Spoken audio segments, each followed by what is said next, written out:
Kiota ni sehemu pekee inayokukutanisha na wataalamu mbalimbali wa masuala ya kijamii, kujadili mada mbalimbali katika jamii, huku ukipata nafasi ya kushiriki kwa kuchangia mada husika kwa kutuma maoni yako kupitia kurasa zetu za mitandao ya kijamii, Facebook, Instagram pamoja na X.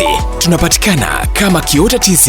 Elimika kupitia Kiota ni kila siku ya Jumanne saa 12 kamili jioni na Alhamis saa 12 kamili jioni, hapa TZ Gospel TV.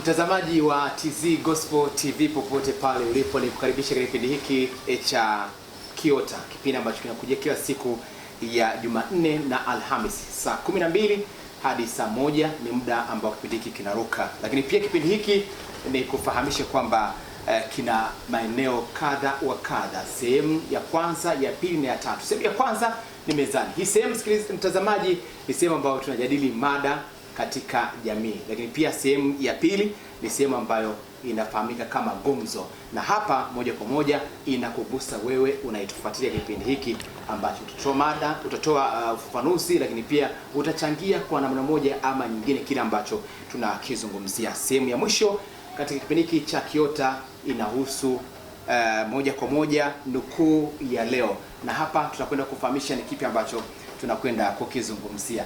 Tufuatilie katika kingamuzi cha Azam TV, lakini pia katika kingamuzi cha Continental, bila kusahau kingamuzi cha Zuku.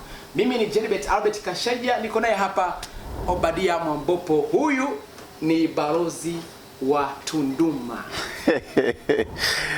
Haya bwana, amesahau na yeye kusema cheo chake. Huyu bwana ni balozi wa Kagera. Balozi wa Senene. Si ndio bwana? Bora nimalize na mimi. Hapana, nimesema tu wadhifa wako. Mpaka sasa moja. Mpaka hapo bila. Tumesawazisha. Sawa.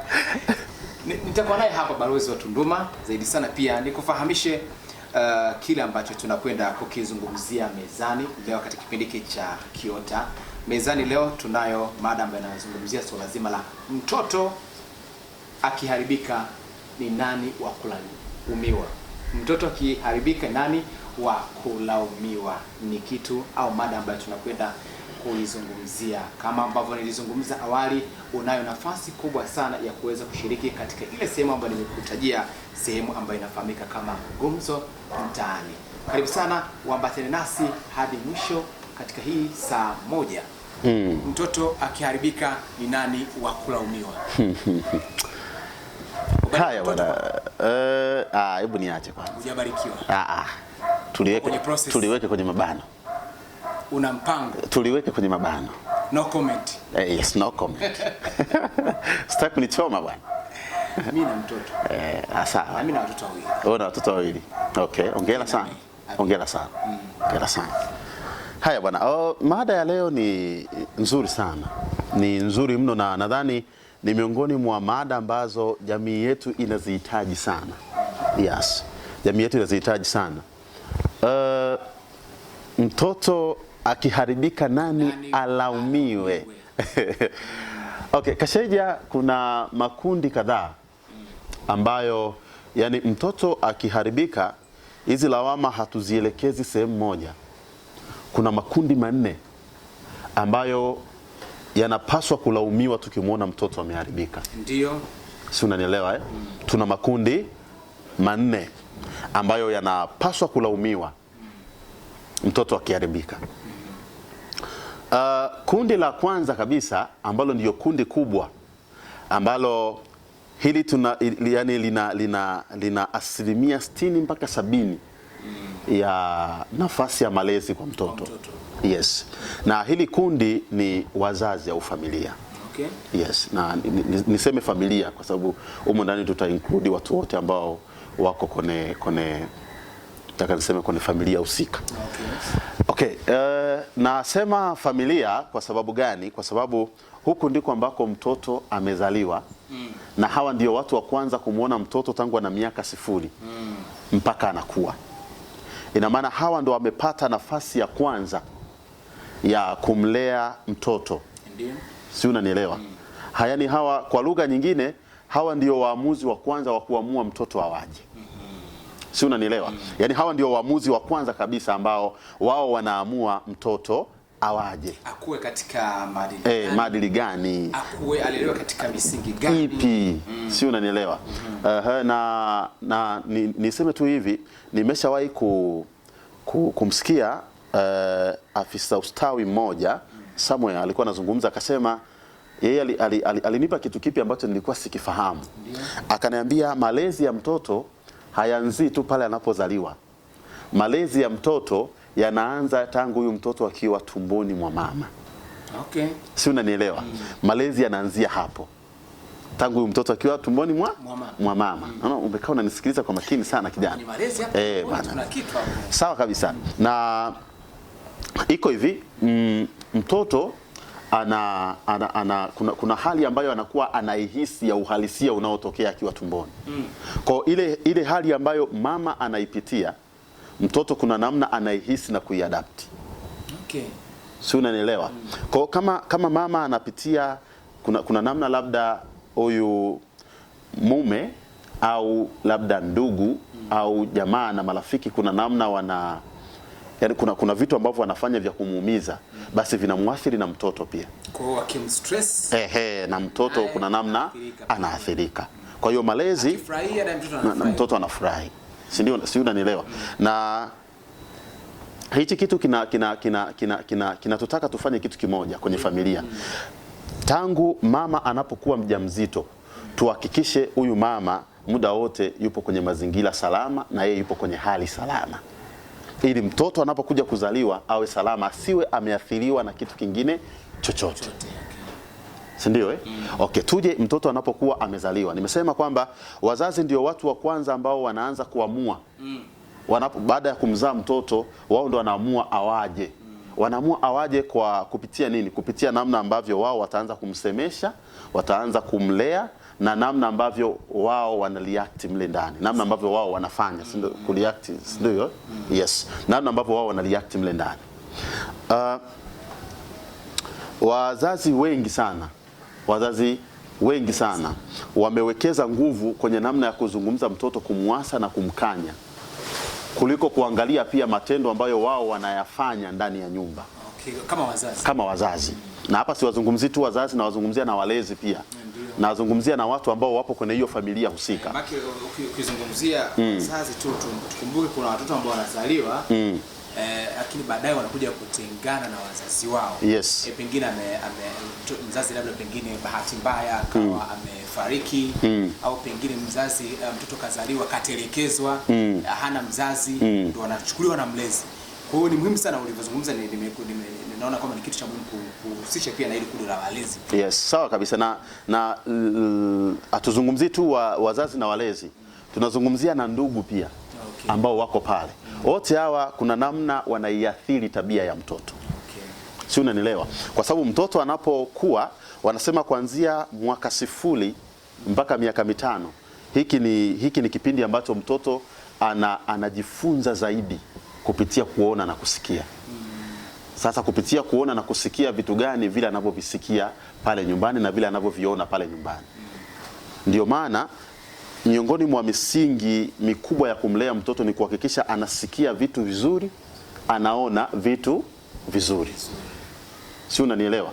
Kwa hiyo watoto walioko pale, ndugu walioko kwenye familia, pamoja na wazazi, wahakikishe wanamsemesha huyu mtoto vitu vizuri, ili ajifunze kupitia hivyo vitu. Si ndio? Na wahakikishe wao wanafanya vitu vizuri. Hapa namaanisha kusiwepo na kule kujibishana vibaya, matusi, kupigizana kelele, kwa sababu wakiwa wanafanya hivyo, huyu mtoto atakuwa kwenye hivyo na itakuwa ndiyo sehemu ya maisha yake. Okay. Kuna watoto saizi unaweza kakaona kanaweza kakatukana tusi kubwa ambalo wewe kasheja mtu mzima huwezi hata kulitamka. Na pengine inawezekana sijawahi hujawahi hata kulisema. Lakini mtoto amelitukana afu yuko comfortable. Yaani ni kitu cha kawaida sana kwake. Hana wasiwasi kwa sababu amekuwa kwenye hayo mazingira. Aliona baba akitukana, aliona mama akitukana, aliona kaka zake, dada zake wakitukana. Kwa akaona ile ni sehemu tu ya kawaida kabisa ya maisha yake. Si unanielewa? Hichi ni kitu cha kwanza. Lakini pia kitu kingine, huyu mtoto kuanzia 0 mpaka miaka 5 ni anakuwa anajaribu vitu. Ndio. Yes, yani ni umri ambao pia ukiachana na kuona na kusikia ni muda ambao anajaribu kufanya baadhi ya vitu. Kuna vitu ambavyo atakuwa anafanya ni sahihi, kama mzazi au mlezi inabidi umtie moyo kwenye hivyo. Si unanielewa? Na kuna vitu ambavyo atakuwa anavifanya ambavyo sio sahihi. Kama mzazi sasa unatakiwa kukemea. Ambavyo unatakiwa kumkemea. Si unanielewa? Na hapa ndo kuna wazazi wengi wameharibu watoto wao. Kwa sababu kuna wazazi wanaona kama kumkemea mtoto sio kumpenda. Si unanielewa? Yaani anaona nikimkemea mtoto ataona kama mimi simpendi. Kwa hiyo anaacha mtoto anakuwa anafanya vile vitu, mwisho wake vinakomaa, vinakuja kuwa tabia mbovu baadaye. Ambavyo vinakuja kumkosti yeye, jamii, taifa. Si unanielewa? Labda niseme hivi, sisi tutasema kwamba huyu mtoto ameharibika. Tukiona huyu mtoto anafanya tabia ambazo hatutarajii kuziona kwa mtoto. Okay. Si unanielewa? Yaani tutasema okay, huyu mtoto ameharibika. Hii stage aliyofika sio nzuri, ameharibika. Tutakapoanza kumuona anaanza kufanya vile vitu ambavyo hatutarajii kuviona kwa mtoto. Tukianza kumuona mtoto anatukana, tukianza kumuona mtoto anajibu watu vibaya, si ndio? Unaanza kumuona mtoto hasalimii, unaanza kumuona mtoto yani hana nidhamu. Si unanielewa? Tukiziona hizo tabia tunasema huyu mtoto ameharibika tayari. Huyu mtoto ameharibika kwa sababu kuna tabia ambazo tunatamani kuziona kwa mtoto. Ili tujue mtoto yuko salama, mtoto ana nidhamu, anasalimia, anajibu vizuri, anatii. Si ndio? Mtoto kidogo anakuwa na kahofu fulani akiwaona watu wazima. Zamani nikiongezea hapo kulikuwapo na vitendo ambavyo unakuta mtoto kwa mfano ukitumwa, mtoto akitumwa ile kukataa ilikuwa anapandisha hivi. Anapandisha bega. Anapandisha bega. Mpaka sasa wanakimbilia hapa, wanashusha kwa kulitandika. Inachapwa vizuri. Si mara nyingi sana unakuta lakini hiyo nayo kwa kuiongezea hapo nilikuwa nataka nichomeke kidogo. Sawa kabisa. Yenyewe ilikuwa ni tabia ambayo kwa kweli ilikuwa inaita taswira nyingine katika malezi na makuzi ya watoto. Sawa. Okay, tupo tunaizungumzia kundi la kwanza ambalo ni familia. Na kitu ambacho umekisema kipo sana. Unajua familia ndio kone haya makundi ya malezi. Familia ndio kundi la kwanza ambalo linaanza kuona tabia kwa mtoto. Si unanielewa? Ndio maana nasema kuna tabia ambazo ukiziona kwa mtoto inabidi umtie moyo kwamba okay, ili aendelee kufanya kile kitu.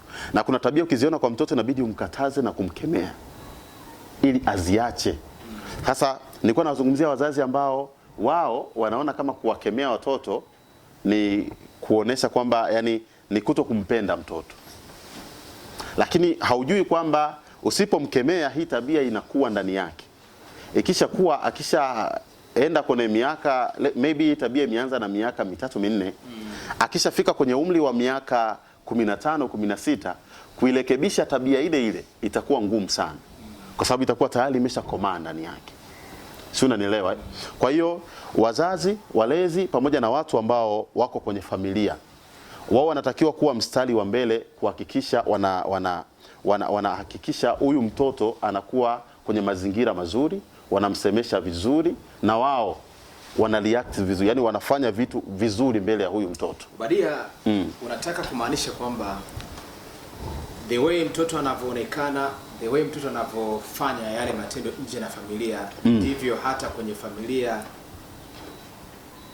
ilivyo, kwamba ameadapt kutoka kwenye familia mpaka inakuja kuonekana iko nje au hii imekaaje? Okay. Naweza kusema ndio au hapana. Kwa sababu gani nimesema hivyo? Ndio maana nimesema kuna makundi 4 ambayo yanahusika na malezi. Japo kundi ambalo liko responsible kwa asilimia kubwa ni familia. Na mara nyingi ukimwona mtoto ana tabia fulani, jua basi familia imehusika sana kwenye hizo tabia, japo inaweza kawa limetoa hizi tabia kwenye haya makundi mengine, si unanielewa? Kwa hiyo ipo hivyo, na nishawahi kusema mahali kwamba saizi tunavuna matunda ya watoto ambao wamejilea wenyewe. Ndio. Si unanielewa? Yaani saizi wale watoto ambao wamejilea wenyewe saizi wameanza kuwa watu wazima. Si unanielewa? Ndio maana saizi kuna watoto ambao akinyimwa kitu anazila, anaondoka nyumbani. Kuna nimesikia viscenario katoto sio kama miaka 12 kamekunywa sumu, kana miaka 9 kamejinyonga. Yaani si unaelewa? Ni kwa sababu gani? Kwa sababu aka katoto kalijilea. Mwingine aliomba kununuliwa nguo za sikukuu. Hakununuliwa, akavuta kamba. Si unaelewa? Kwa sababu gani? Huyu mtoto amejilea. Yaani katoto kuna namna kamejilea kenyewe. Na ukikutana na yule ambaye amelelewa mwenye hizo tabia, ni yule ambaye kila kitu mzazi alikuwa anasema tu ndio. Ndio wale ambao wanaona kumkaripia mtoto ni kuonesha kwamba haumpendi. Na niwaambie hiki wazazi ambao wananitizama, mtoto hautakiwi kumpa kila ambacho anakihitaji. Yaani sio kila ambacho mtoto anakihitaji basi wewe umpatie. Lakini asipompatia analia. Mtoto inabidi ajue kuna kukosa, kuna kupata. Inabidi ajue kuna kupewa, kuna kunyimwa. Kwa sababu huyu mtoto wewe unakaa naye, let's say unakaa naye kwa miaka 20, 25, yani hapo katikati. Huyu mtoto ataondoka hata kuwa na wewe. Na hata ukute ndani ya hii miaka kuna wakati ambao hata kuwa na wewe, atakuwa na jamii nyingine ya watu. Si unanielewa? Akiwa na hii jamii nyingine ya watu, akikutana na scenario ya kunyimwa kitu, wakati hajazoea kunyimwa toka kwenye familia, alizoea kila anachokihitaji anapewa. Kila anachokitaka anakipata. Basi huyu mtoto atakuwa kwenye matatizo makubwa. Si unanielewa? Kwa hajazoea kuambiwa hapana. Hajazoea kuambiwa hiki sikupi. Yaani mtoto anazoea nini? Nataka hiki hapa anapewa. Nataka hii anapewa. Anataka hiki anapewa. Si unanielewa? Kwa hiyo kumpa mtoto kila kitu sio upendo na sio kumsaidia. Kumpa mtoto kila kitu ni unatengeneza bomu. Okay. Kwa fahamu kwamba ipo siku baba atakuja bila nyama. Yes. Ipo siku tutakula ugali, mboga za majani, sio tu nyama muda wote. Sio tu nyama muda wote. Ipo siku saa nyingine tutachelewa. Haiwezekani hata siku tukakosa hata chakula. Yes. Umeona? Hivi ni vitu vya muhimu sana mtoto kujua. Lakini pia nizungumze na wazazi pia ambao wamekuwa busy sana kiasi kwamba hawana muda wa kukaa na watoto wao. Ndio hicho nilichokuwa nazungumzia. Sasa hizi tunavuna matunda ya watoto waliojilea wenyewe. Sababu kubwa ya watoto kujilea wenyewe ni kwamba wazazi wako busy kiasi kwamba hawana muda wa kukaa na watoto tena. Okay. Si unanielewa? Nyumbani wanamwacha house girl ambaye huyu house girl yeye ndo amebebeshwa majukumu yote ya pale nyumbani. Hasa kwa sababu yeye amebebeshwa majukumu yote ya pale nyumbani, naye yuko busy na kazi za pale nyumbani. Kwa hiyo mtoto hana mtu ambaye anamlea. Baba yuko busy, anaondoka usiku anarudi usiku. Mama yuko busy, anaondoka usiku anarudi usiku. House girl yuko busy na kazi za nyumbani. Ili zisiharibike. Na zaidi house girl anawakia mpaka TV, anachagua channel kila kitu. Na pale sio kwamba house girl anamwamulia mtoto cha kufanya. Mtoto ndo anamcontrol house girl nini kifanyike. Maki akizingua sasa atamwambia. Akizingua house girl anachomwa, kazi hakuna tena. Si anachoma kibarua kinaota nyasi. Umeona? Kwa house girl analazimika kumsikiliza mtoto kile anachokitaka. Ndo boss. Mtoto ndo anakuwa ndo boss. Sasa huyu mtoto analelewa kwenye mazingira ya yeye kuwa ndo nani? Ndo boss.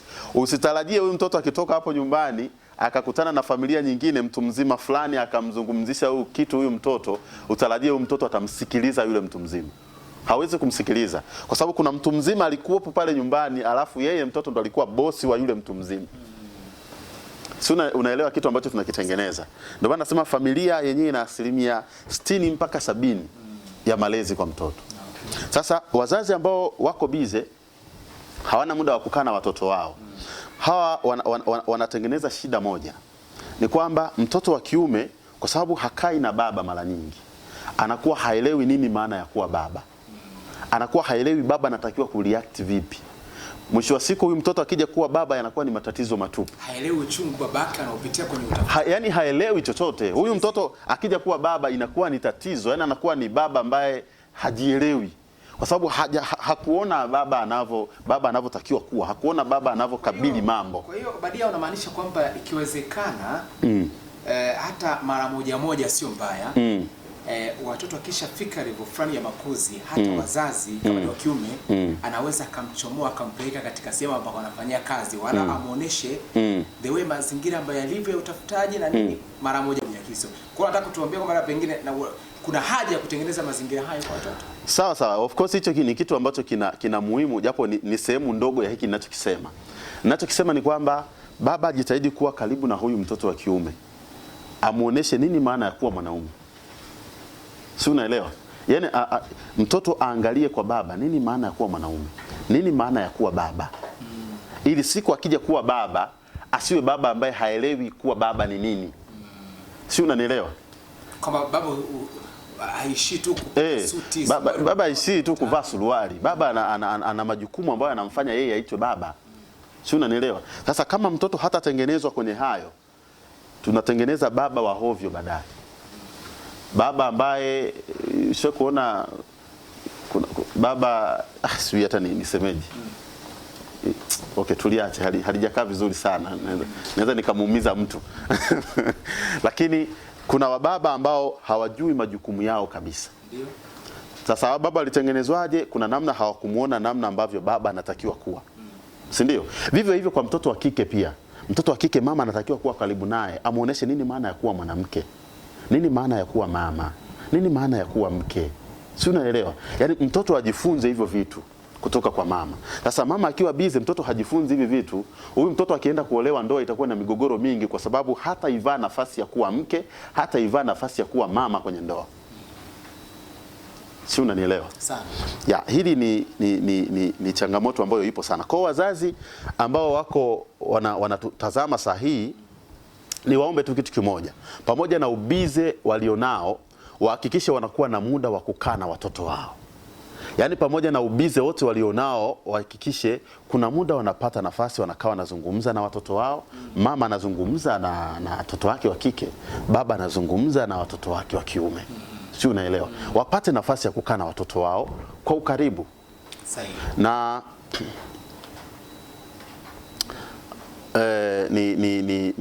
niseme hiki pia, kuna wale wazazi ambao watoto wao yani wako mbali na watoto wao. Huko walipo pia wahakikishe wanatengeneza mazingira fulani ya kuwa karibu na watoto. Yaani isiwe kwa sababu tu wewe uko mbali basi watajua wenyewe huko aliko. Unagusia kuna makundi labda pengine wanafunzi wa... Yes, kuna wanafunzi. Baba umeenda mbali kikazi, umeiacha familia. Pamoja na kwamba uko mbali, yani huko uliko pia hakikisha kidogo unajiweka karibu na watoto pia. Yaani sio kwa sababu uko mbali basi ndo watoto umewatelekeza, watajua wenyewe mpaka utakaporudi. Wewe ukizungumza unazungumza na mama yao tu kama ni baba. Kama ni mama unazungumza na baba yao tu. Hapana. Hakikisha pia unazungumza na hawa watoto. Na watoto wana vitu vingi pia ambavyo hawawezi kuvizungumza kwa wazazi kama wazazi hawajawapa nafasi watoto ya kuzungumza. Unajua watoto wanapitia vitu vingi huko wanakocheza, wanapitia vitu vingi mashuleni, wanapitia vitu vingi sehemu mbalimbali. Si ndio ambavyo hawawezi kupata nafasi ya kuvizungumza kama mzazi hujawapa nafasi. Ndio maana mzazi hutakiwi kuwa mkali sana kwa watoto wako. Kwa sababu ukiwa mkali sana watoto watakuogopa. Na wakikuogopa usihisi kama hapo ndio unawasaidia, unawaharibu watoto. Kwa sababu watoto watakuwa hawana uwezo wa kuelezea kile wanachopitia kwako. Ina maana watakuwa wanaendelea kukipitia, kitakuwa kinaendelea kuwaathiri. Ndio sababu ya ukatili mwingi wa kijinsia umetokea hapo. Mzazi ni mkali sana, mtoto anapitia ukatili wa kijinsia, hawezi kumwambia baba, hawezi kumwambia mama. Mama ni mkali vibaya mno.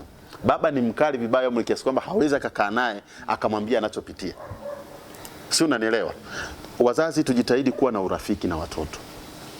Watoto wawe huru kwetu. Si unanielewa? Watoto wawe huru kwetu.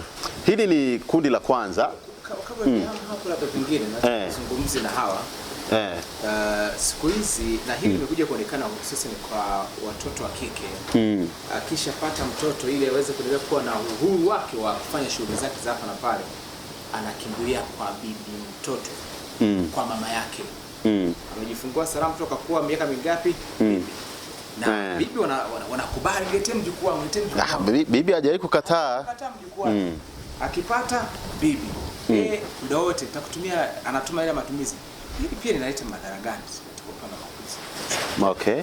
Kwanza tu nimkumbushe huyu mzazi mwenye kundi hilo ambalo umelisema, hawa wanaochukua watoto kisha jifungua wao wanapeleka kwa kina nani? Kwa kina bibi. Naomba tu niseme kitu kimoja.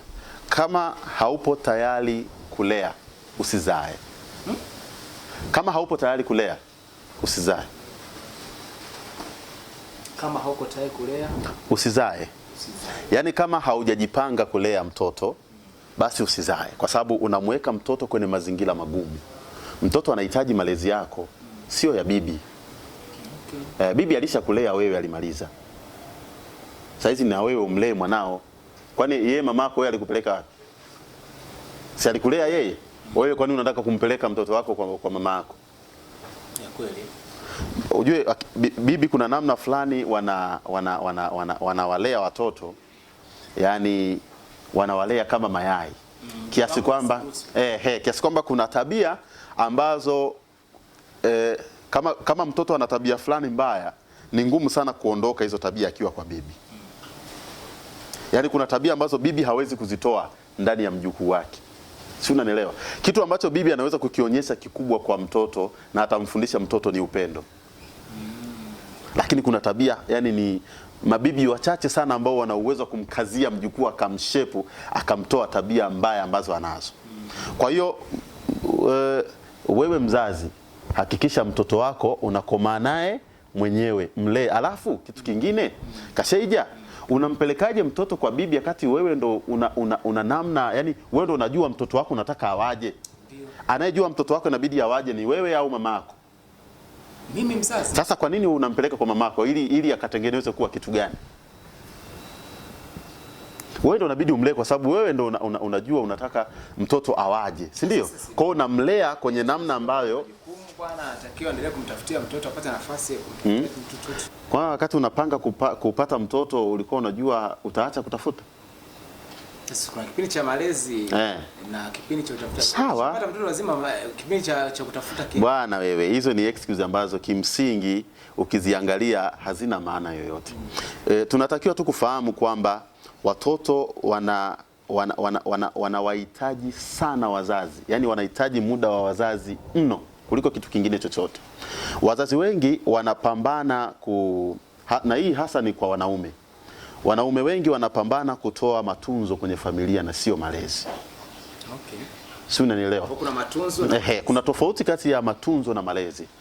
Matunzo ni kutoa mahitaji. Yaani wewe unapoacha chakula nyumbani, umelipa school fees, umelipa ada, umelipa sijui zile bills za pale nyumbani, clear vitu vya hapa na pale. Sio kwamba hapo ndo umemlea mtoto, hapo umetoa matunzo. Malezi yana combine vitu vingi, ikiwemo hayo matunzo na muda wako wewe wa kukaa na mtoto. Si unanielewa? Lakini pointi ya msingi kabisa, mimi nadhani hii ipo kwenye akili ya kila mwanadamu ambaye amepevuka. Kuna picha ambayo anayo kuhusu mtoto wake. Sasa ile picha haiwezi kutokea kama mtoto utamweka mbali na wewe. Kwa sababu anayetakiwa kuitengeneza ile kitu iwe halisia kwa mtoto ni wewe mzazi. Kwa hiyo unapopata mtoto, si ndio? Muhakikishe mnamlea mtoto kwenye namna ambayo ninyi mnataka yule mtoto awe. Si unanielewa? sana. Okay, nadhani kwenye hili nitakuwa nimemaliza. Labda tu niongezee kitu kingine kwenye familia. Wazazi wanatakiwa kuwa makini pia na kuangalia, kwa mfano kuna zile familia ambazo unakuta tayari zina watoto walitangulia au kuna ndugu wanawalea pale. Si ndio? Wanatakiwa kuzichunguza pia tabia za wale wanapokuwa na mtoto mwingine. Wahakikishe zile tabia za wale hazimuathiri huyu mtoto. Yaani ninachotaka kusema ni kwamba wahakikishe na hawa watoto wako salama. Kwa sababu wao wanaweza wakawa wanamlea mtoto vizuri, wanaweza wakawa kuna namna wanamshepu vizuri, lakini kama hawa wengine ana kaka zake na dada zake ambao tayari kuna tabia mbovu ndani yao na hazijafanyiwa kazi, basi yahakikishe pamoja na kwamba wao watapanda tabia njema ndani ya huyu mtoto atachukua na zile tabia ambazo atazikuta kwa wale kaka zake na dada zake pia. Si unanielewa? Kwa natakiwa kuwa makini nao pia. Hili ni kundi la kwanza. Na labda nimkumbushe tu tena mpenzi mtazamaji wetu kwamba mada inasema mtoto akiharibika nani alaumiwe? Tumetoka kulizungumzia kundi la kwanza ambalo ni familia. Kundi la pili Kasheja ni taasisi za kidini. Kundi la pili ni la taasisi za kidini. Taasisi za kidini zina nafasi kubwa sana kwenye malezi, kubwa mno, yani zina nafasi kubwa sana. Tukiwa tunazungumzia malezi, hatuwezi kuziondoa taasisi za kidini. Tuna dini kubwa mbili, najua kuna dini nyingi, lakini tuna dini kubwa mbili. Tuna Wakristo, tuna Waislamu, si ndio? Ambapo kwenye Ukristo na Uislamu tuna mashehe, tuna wachungaji, si ndio? Tuna wainjilisti, sijui tuna maustadhi, si ndio? Tuna mapadri, watu kama hao. Sasa hawa sitawapeleka moja kwa moja tu kwenye kuwazungumzia watoto, hapana. Na warudisha nyuma kuanzia kwa wazazi.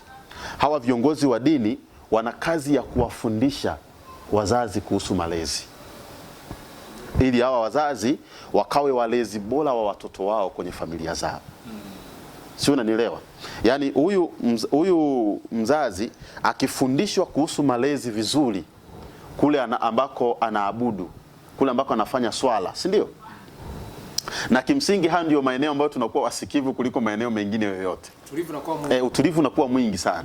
Sasa kama kule mzazi akifundishwa malezi, itakuwa ni rahisi kuwa na watoto wenye tabia nzuri.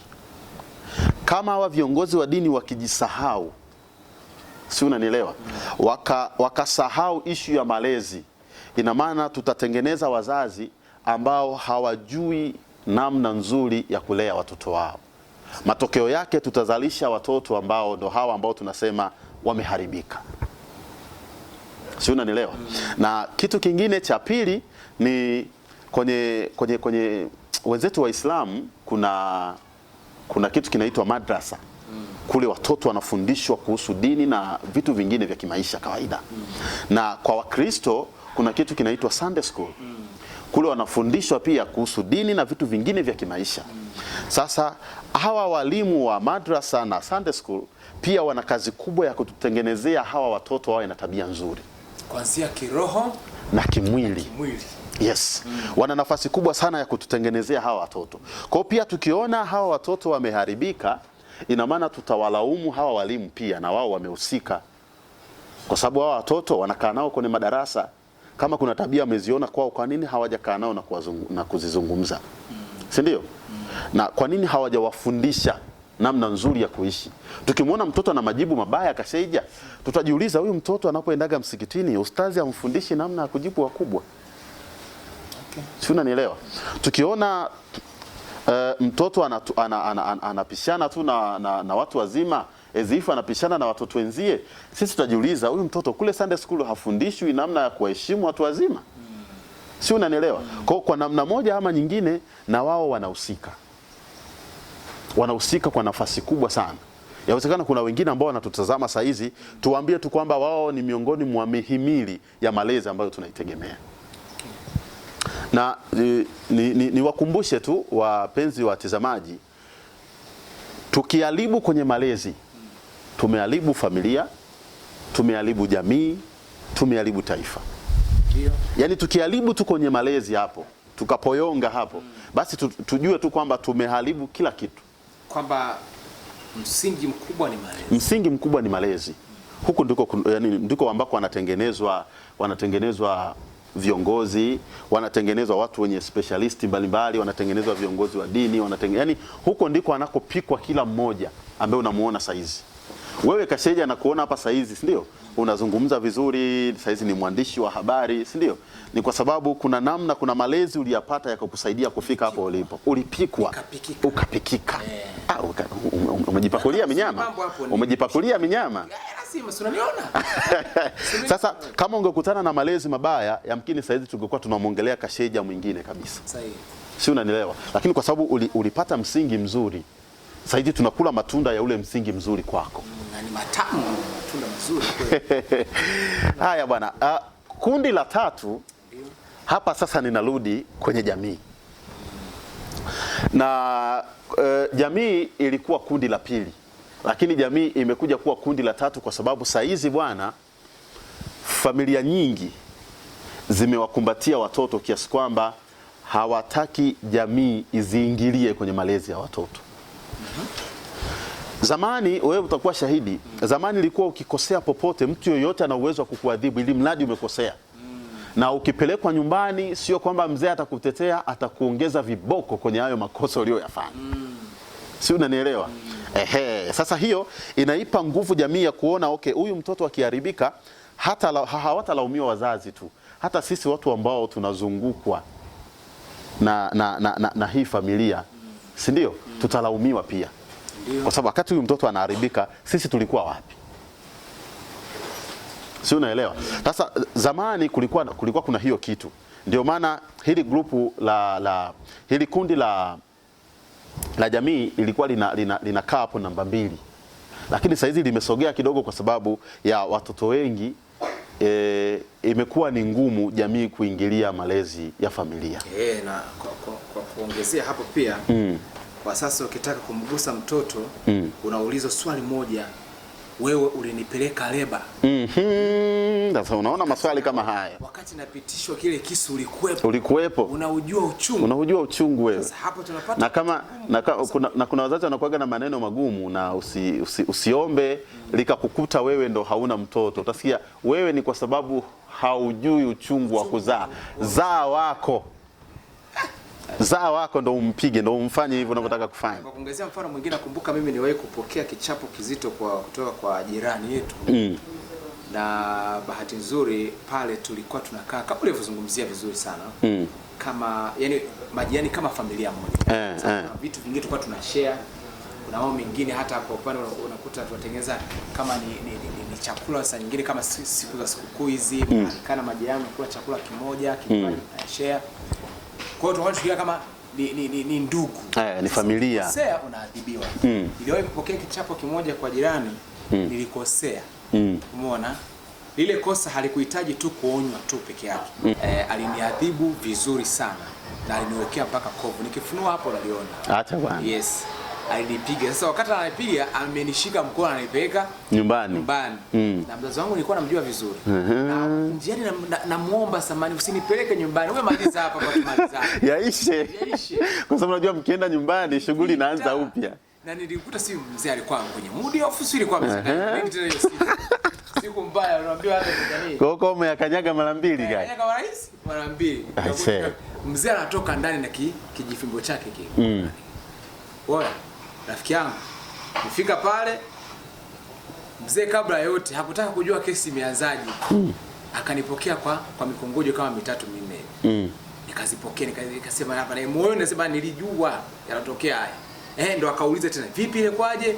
Sasa bwana ilikuwa hivi na hivi na hivi bwana, nikuta sio na wanafanyaje? Akasema oho. Akaongezea nyingine pale. Umeona? Hiyo ndo kitu ambacho nilikuwa nazungumzia mwanzo kwamba kama ulivyosema pale kwamba sasa hivi mtoto ukimgusa unaanza kusomewa hizo waraka. Umeona? Wewe ulikuwepo, unajua uchungu. Wakati zamani ingia leba za wako. Sisi tulipokelewa vichapo mara 2. Yes. Part 1 ndo kwa jirani, part 2 kwa mzazi. Na hicho kitu Kasheija kilikuwa kinatengeneza hofu fulani hivi ya kwamba yani unajikontrol popote ulipo, kwa sababu unajua nikikosea nikiwa popote na uwezo wa kuadhibiwa na yoyote, ili mradi tu ameniona nimefanyaje, nimekosea. Sasa hizi imekuwa tofauti kidogo. Kimgusa mtoto wa mtu umenunua ugomvi. Ndio maana sasa hizi mzazi anaweza akakuta zamani ilikuwa mfano ile mmetoroka shule. Sijui kama umepitia hizi moment ndugu yangu. Ile mmetoroka shule, mmekutwa eneo fulani muda wa masomo. Huyo mzazi ni anawafurumusha vibaya mno, na akimkamata mtu anaenda naye mpaka shuleni.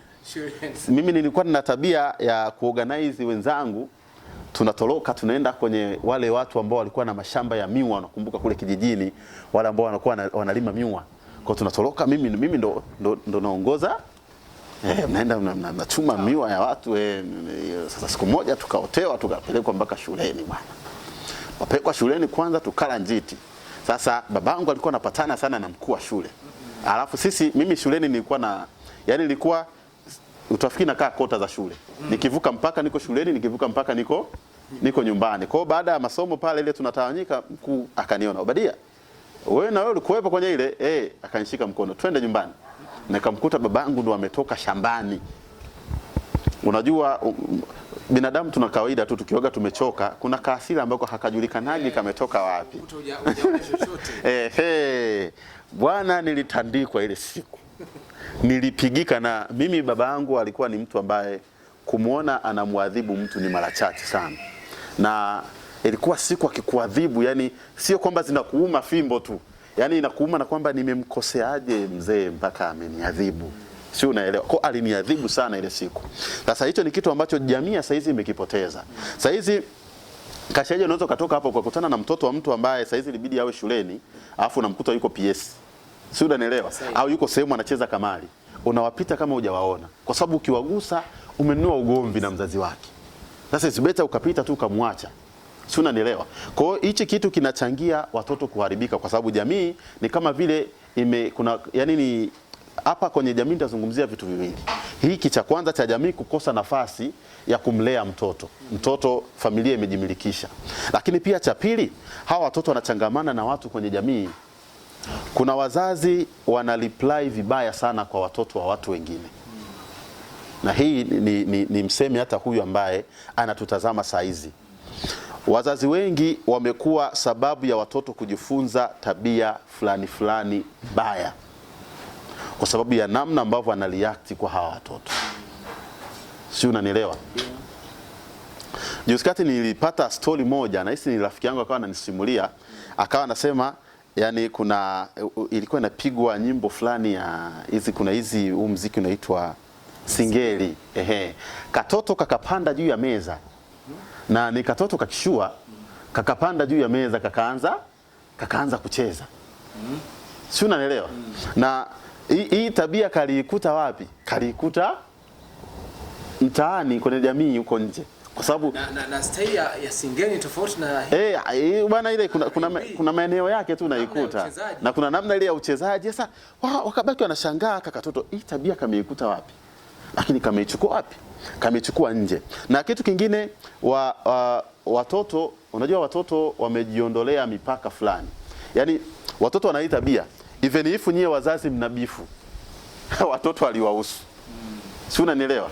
Yaani unajua kuna wale wazazi wanakuta wamegombana, sijui kuna tofauti hapa na pale, lakini hawa wazazi wao watoto wao lile bifu lenu haliwahusu. Wao unakuta undugu wao na urafiki wao uko vile vile.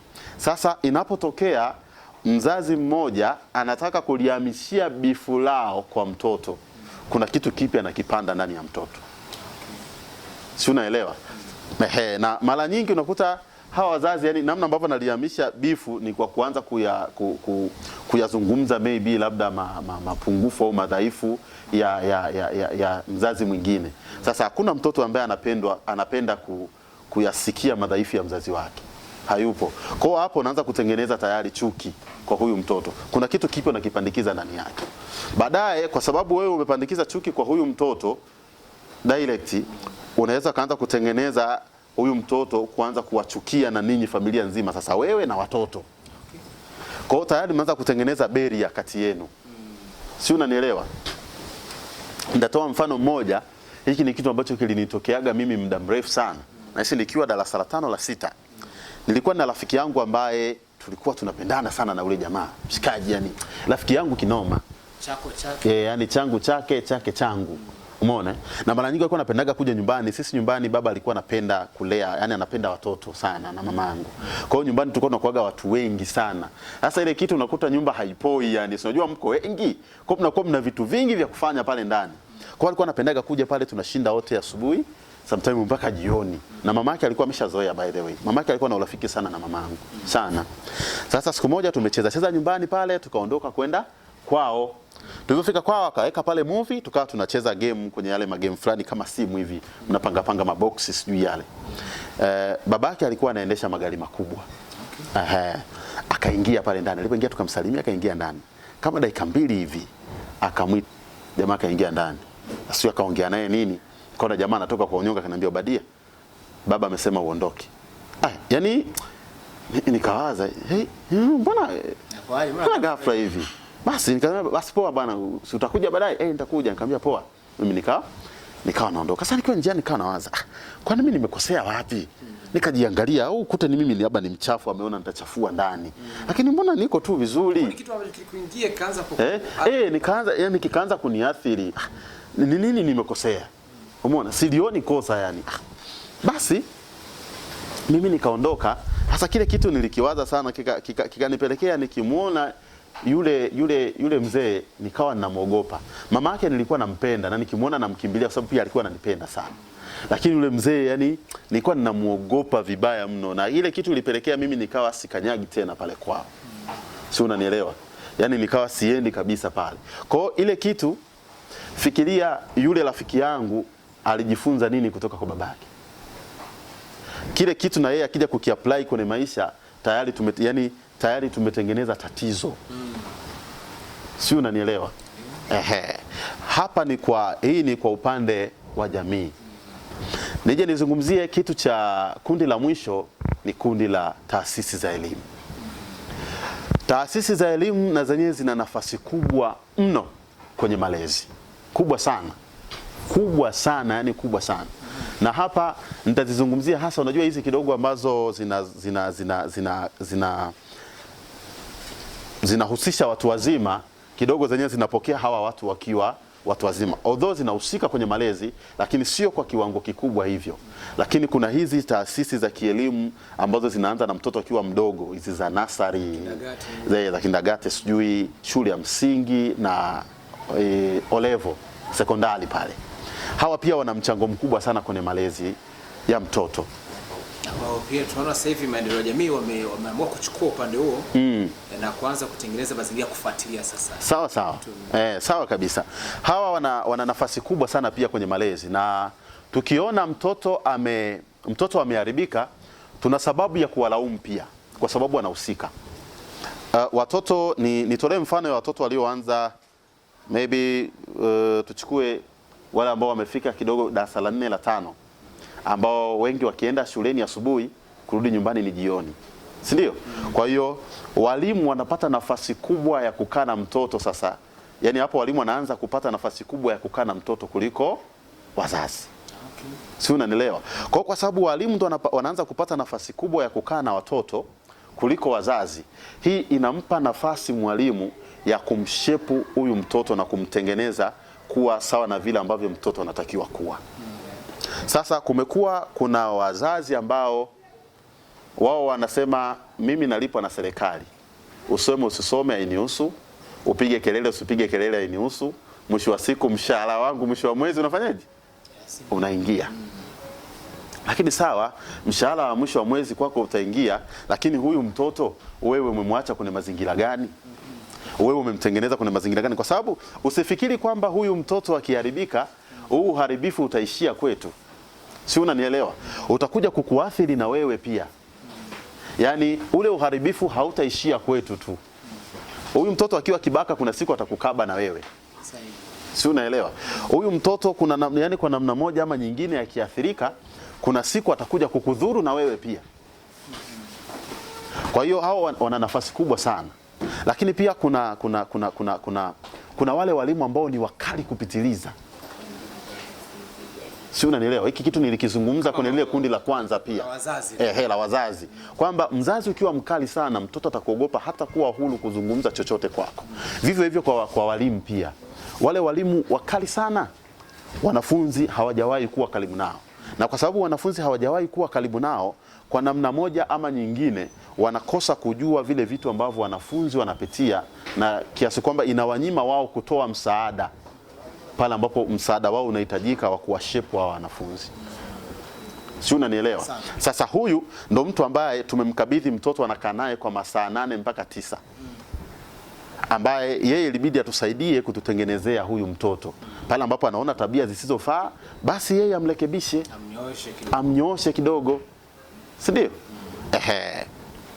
Sasa kwenye hili tuwaombe walimu ambao wapo kwenye hizi taasisi za kielimu za watoto ambao wapo kindagate, wako shule ya msingi, wako primary, kwamba walitambue leo kwamba wajibu wao sio kufundisha tu. ni kuwalea pia watoto wanapokuwa nao shuleni.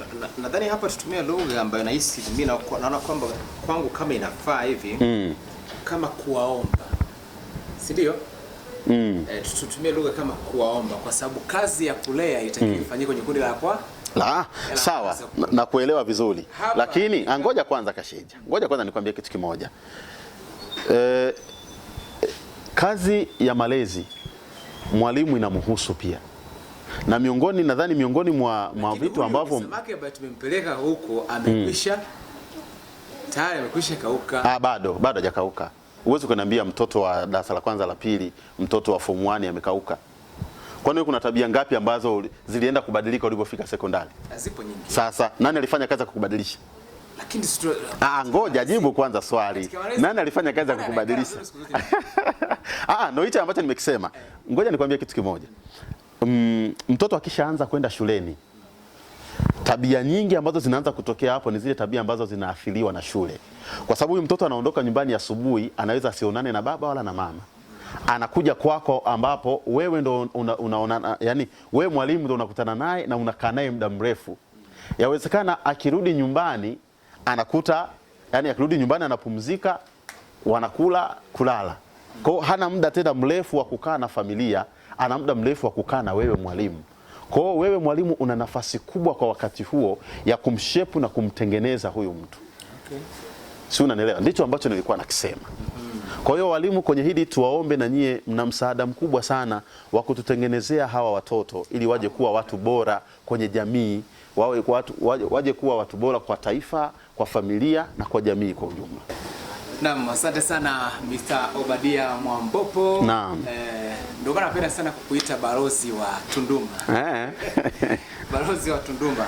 Nazungumzia mengi sana. Makundi mangapi umeyataja? Nimeyataja makundi 4. Kundi la kwanza ni kundi la familia. Kundi la pili ni kundi la taasisi za kidini. Kundi la tatu ni kundi la jamii. Na kundi la 4 ni taasisi za kielimu. Yes. Na mtazamaji, tunachokizungumzia au ambacho tulikuwa tukikizungumzia mada mezani ni mtoto akiharibikiwa nani alaumiwe, au mtoto akiharibika ni nani alaumiwe. Amechakata vizuri sana hapa Mr. Obadia Mwambopo kwa utaalamu zaidi, kwa mifano vuzi kabisa. Kwa hiyo nadhani mpaka hapo mzazi, mlezi, mwalimu na makundi yote ambayo yameguswa, utakuwa kuna kitu ambacho utakuwa umekichukua kwa ajili ya kuweka mambo vizuri. Na nadhani katika hili tumehitimisha hivyo, ila kuna ujumbe mzuri hapa tulipo. Kuna huduma nzuri kabisa zinatolewa. Kwanza hata tu nanili mpenzi mtazamaji anaona namna ambapo tuko comfortable. Yeah, panafahamika kama Willow Inn Dodoma. Sehemu nzuri kabisa, upepo mwanana. Yaani tunavyozungumza hapa tuko juu. Kuna flow yani, sisi na upepo tuko macho kwa macho. Uso kwa uso. Tit for tat. Huduma nzuri zinatolewa hapa. Huduma nzuri kabisa, huduma za chakula, vinywaji, accommodations mbalimbali, catering pia zinatolewa hapa. Kama unahitaji kufanya kuna watu ambao wanafanya party zao zile za siku ya kuzaliwa, kuadhimisha zile siku za birthday. Hapa ni sehemu nzuri kabisa. Umeona bwana, ukifika hapa mahala pazuri, afu bei zao ni rahisi mno. Unyama ni mwingi anasema. Wanakuambia unyama ni mwingi kabisa. Lakini pia kuna vile ambavyo tunavitumia zile bites, zile snacks ambazo tunatumia kwa unakula na siku hizi bwana, ili visheleshele vidogo vidogo vingi vinahitaji hiyo vitu, bites na snacks. Kwa hapa bwana ndipo mahali pake. Kwa ukiwa na ka event kako umeplan kuwe na bites, kuwe na snacks, basi wewe watafute hawa Willow Inn. Sijasahau huduma ya malazi. Uhakika kabisa. Ukitaka kupumzika. Usianze kuna sehemu unaweza kulala afu uko na washo. Kwanza ni hivi, kuna kulala na kupumzika. Ujue watu ambao wamelala kuna wakati waga wanaamka kupumzika, tofauti na mtu aliyepumzika. Si unanielewa? Unaweza kulala ukaamka umechoka. Ukaamka umechoka. Wakati umeenda kupumzika unachokaje? Bwana uko hapa maeneo nazo. Unaweza kutafuta kupitia namba 07758299 0742829984, lakini pia 0742829984. Wako hapa maeneo ya Ilazo, Toronto, madukani Dodoma. Dodoma. Na hapa tunajidai kwa sababu tuko maeneo haya. Lakini pia Obadia pamoja na mtazamaji ambao unatufuatilia hivi sasa, baada ya kutoka katika kipengele cha mezani, tunahamia upande mwingine ambao ni gumzo mtaani. Na hapa moja kwa moja tunakwenda kusikia maoni ya wadau na watazamaji ambao wanafuatilia mada hii, kujua ni kipi ambacho wamekizungumza. Tumewashirikisha pia mtaani. Kuna wadau ambao wanafuatilia pia, tutakuja kufahamu zaidi kile ambacho wanakwenda kukizungumzia. Kwa hiyo tunadhani hapa ni muda mwafaka sasa kupata nafasi ya kuwatizama na wao pia kile walichokizungumzia juu ya mada yetu ya leo.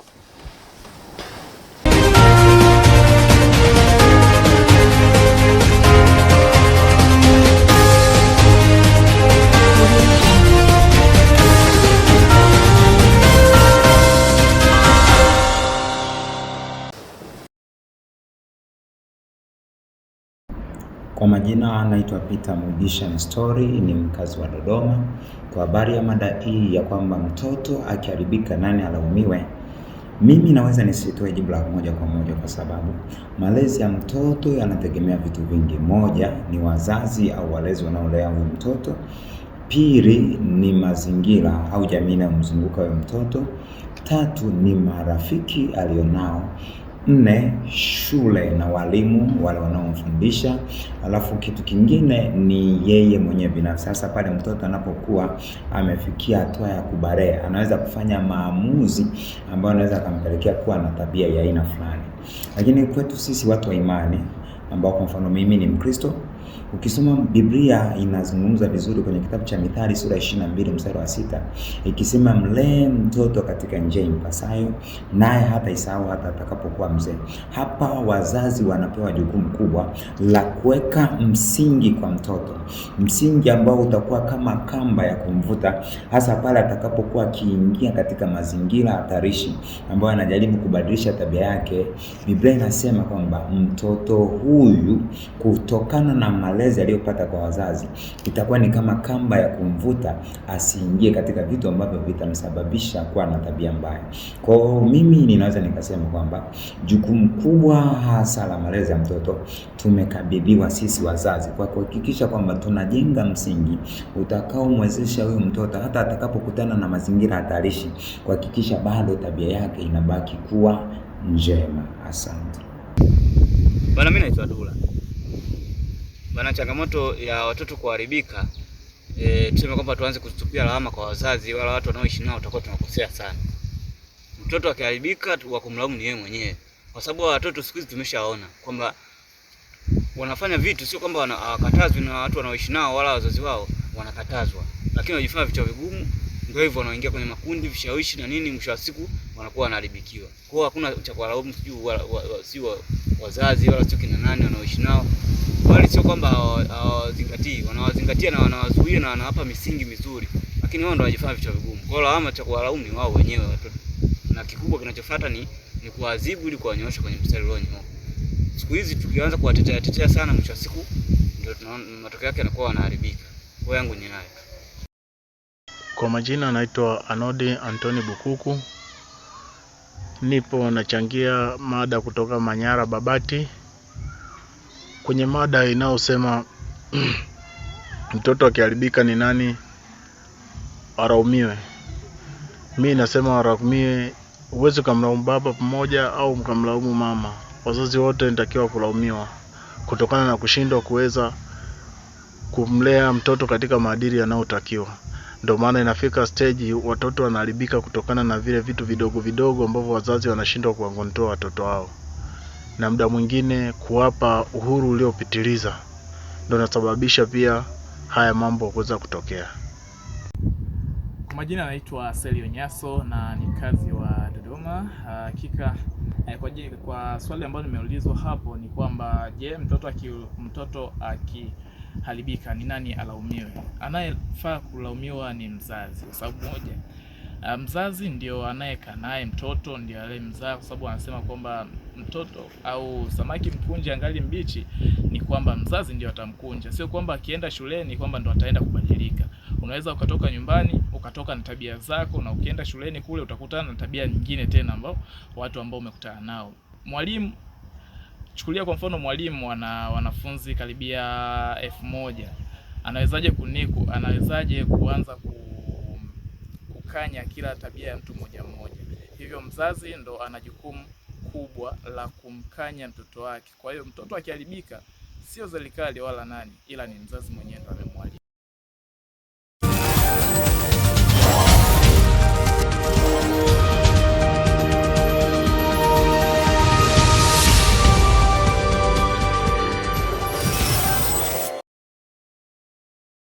Na mtazamaji wa TZ Gospel TV, hayo ndiyo maoni ambayo wamezungumzia na mtazamo yao wadau ambao tumewashirikisha kupitia Gumzo Mtaani. Mr. Obadia, bila shaka umeona ambacho kimezungumzwa. Kwa kweli nimeona na watu wametoa maoni yao.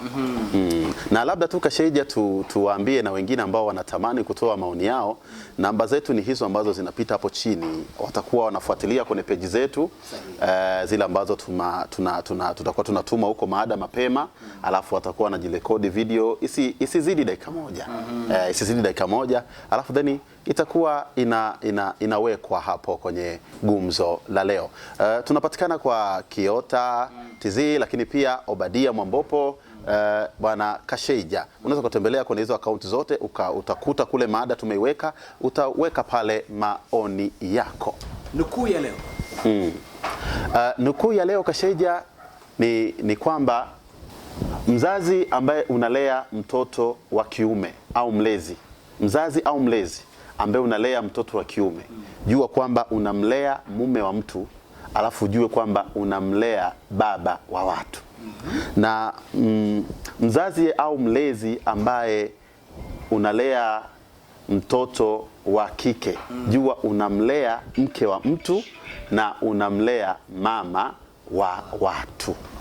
Hiyo ndiyo nukuu ya leo kutoka kwake Mr. Obadia Mwambopo, balozi wa Tunduma, akiwa na Jenibet Albert Kashaija, balozi wa mbona kaka hiyo unalikwepa sana? Balozi wa Senene, balozi wa Senene. Bwana, shukrani sana.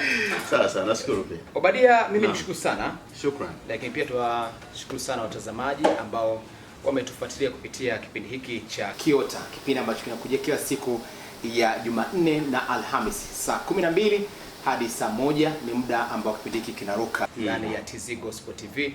Nimkumbushe kwamba sikose kutufuatilia kupitia kingamuzi cha Azam TV, bila shaka atakuwa nafuatilia, lakini pia kupitia Continental na Zouk ndiko tunakopatikana. Hatuna ziada hadi wakati mwingine. Kwa mara nyingine tena, Jenibet Albert Kashaija majina yangu, Obadia Mwambopo. Asante na kwaheri.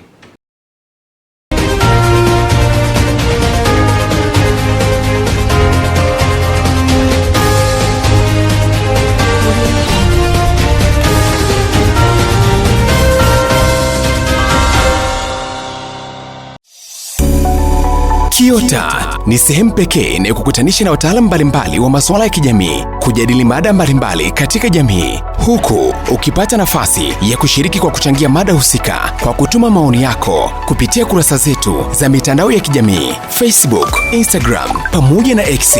Tunapatikana kama Kiota TZ. Elimika kupitia Kiota ni kila siku ya Jumanne saa 12 kamili jioni na Alhamis saa 12 kamili jioni, hapa TZ Gospel TV.